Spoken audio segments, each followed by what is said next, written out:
let's just get right to it. That brilliant idea you had about 5 minutes ago? Yeah, it's probably gone. That thing you swore you were going to do today. It's still on the to-do list, isn't it? Look, the problem isn't you. It's a 5-second window. So this number, what's so special about it? Well, you have exactly 5 seconds from the moment you have an instinct to act on something before your brain slams on the brakes and kills it. Just 5 seconds. In that tiny little gap, everything changes. You either move or you stay put. I really want you to let this one sink in because it's a total game changer. For so long, we've been told that when we don't act, it's a character flaw, right? That we're just lazy or not disciplined enough. But that is not the real story. The real enemy is way faster and a lot more sneaky. That's it.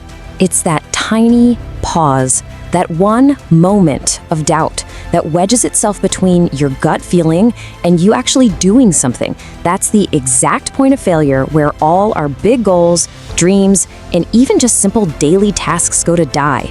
And to really see what this looks like in the real world, let me tell you about a guy named David.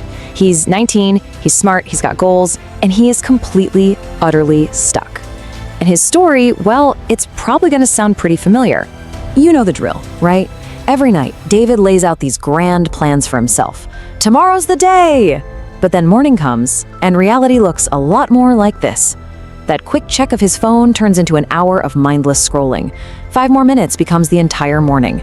He's watching videos about success while his own life is just stuck on pause. So what is happening here? Why does this pattern repeat itself? Well, you gotta understand your brain's #1 job. It's not to help you grow or chase your dreams. Its main job is to keep you safe. And anything that feels difficult or a little scary or even just uncomfortable gets flagged as a threat. So your brain's response is to hit the emergency brake. And that brake is called hesitation. And here's the really tough part, the real cost. It's not just about an essay that doesn't get written. Every single time you hesitate, every time you break a little promise to yourself, you're teaching your brain that you can't be trusted. It's the slow, quiet erosion of your own self-respect. And it reinforces this identity of being someone who thinks about things, but never ever does them. So eventually, David just gets tired. He's not even tired of failing anymore.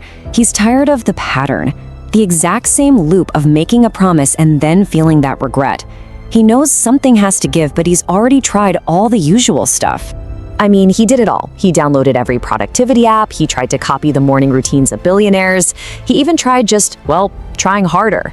But nothing worked. And the reason is, none of those things fix the actual problem, that split-second decision to hesitate. And then he just stumbles on this, the 5-second rule. And honestly, it sounded almost ridiculously simple. Not some complex life-hacking system, just a blunt, simple tool designed to do one thing: smash that habit of hesitation. And that was his first reaction. And I'm guessing it's probably yours too. It just feels too easy, right? Too simple to solve such a deep, nagging problem. But see, its power isn't in its complexity. It's in its speed. Okay, so let's get into the science of why this actually works. This isn't just a motivational trick. It's a genuine pattern interrupt for your brain. So here's the crucial part. When you get an instinct to act, you have about a 5-second window before the rational part of your brain, the prefrontal cortex, wakes up and gets involved. And when it does, it'll start to overthink, it'll magnify risks, and it'll talk you right out of whatever you are about to do, all to keep you safe. The rule basically hijacks this entire process. The second you feel that instinct or that hesitation creeping in, you start counting. Backwards. 5, 4, 3, 2, 1. That countdown distracts your brain from making excuses. And then, when you hit 1, you physically move. You just stand up, walk over, start typing, whatever it is. That physical movement shatters the mental paralysis. And this was the huge light bulb moment for David. We spend our lives waiting to feel ready, waiting for motivation to strike us like lightning. But that's completely backwards. You have to move first. And the feeling of motivation, the confidence, that comes after you take action. Motion creates emotion. So the takeaways here are huge. First, overthinking is a trap. It really is. The longer you wait, the less likely you are to act. Second, speed is your friend. It reduces fear because you don't give your brain time to cook up worst-case scenarios. And finally, you don't need some huge life overhaul. Momentum starts with one tiny 5-second decision.